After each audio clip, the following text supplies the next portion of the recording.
How many of you have ever looked at your organization's talent pipeline and noticed a strange, frustrating pattern?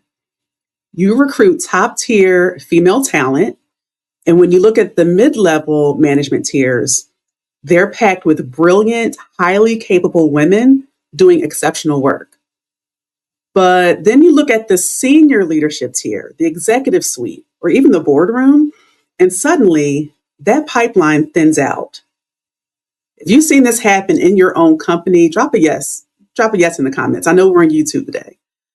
The talent is there, right? You see the data, the performance reviews, and the long hours they put in. But for some reason, when it comes time for high level advancement, those voices seem to carry less weight.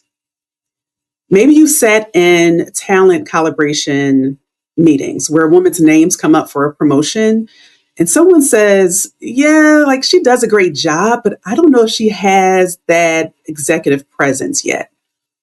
Or maybe they've said she just hasn't shown that she wants the promotion. I'm just not seeing her show up. You might wonder why I'm so passionate about fixing this, guys. And it's because I've been that woman. See, years ago, I was at what I thought was the absolute height of my corporate career.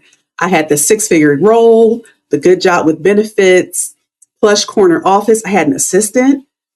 I was hitting my targets and following every rule in the corporate playbook. And then when I was 5 months pregnant, I was suddenly laid off.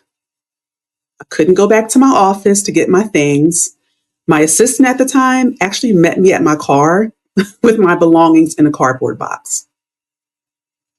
In an instant, my security and my confidence vaporized. I panicked.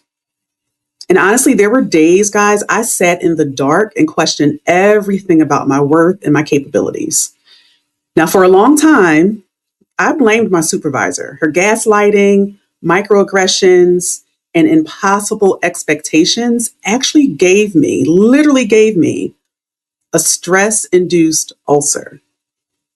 But with the benefit of time, perspective, and a little prayer, I realized something. She was the bad guy, hands down, right?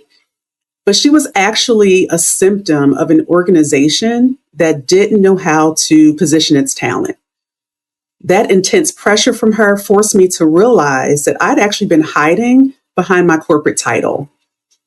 The friction from that experience forced me to build my own resilience, to own my authentic voice, and quite frankly, to embrace my dopeness.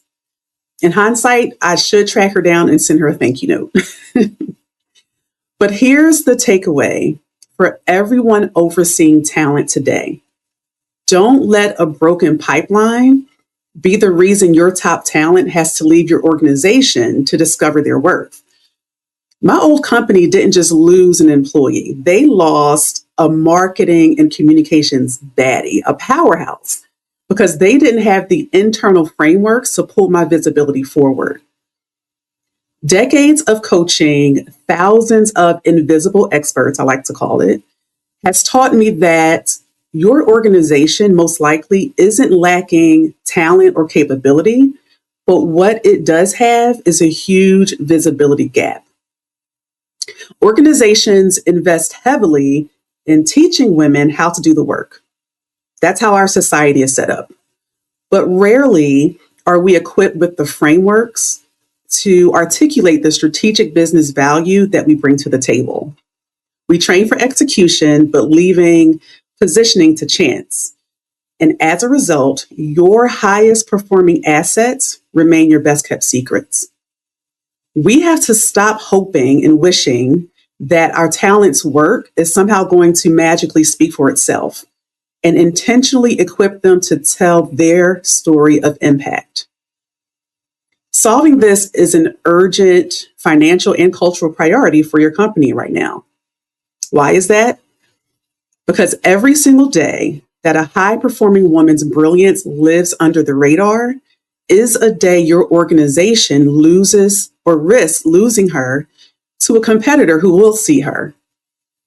And so this leaky pipeline can cost companies millions of dollars annually in recruitment and onboarding costs, not to mention lost institutional knowledge. When your top women feel invisible, they don't just stay quiet, they leave. Closing this gap requires 3 operational shifts that I build into my corporate programs. First, we have to teach leaders to clarify their strategic value. Train our women leaders to stop giving generic project updates and start speaking the language of business metrics. They need to confidently identify how their work specifically impacts your bottom line, risk mitigation, or operational efficiency. Number 2, equip them to actually craft and own their narrative. We have to give women concise, reproducible frameworks to translate daily wins into a high-level executive summary so that the next time senior leadership asks what they're working on, they're focusing on impact rather than a punch list, a laundry list of tasks. Thirdly, leveraging visibility channels intentionally. We must show them how to embrace and show up with thought leadership, both internally in cross-functional meetings and externally on platforms like LinkedIn, so they can align their digital and their physical presence with your corporate objectives and ultimately become your biggest, most vocal brand ambassadors. Here's a simple action step that you can take immediately.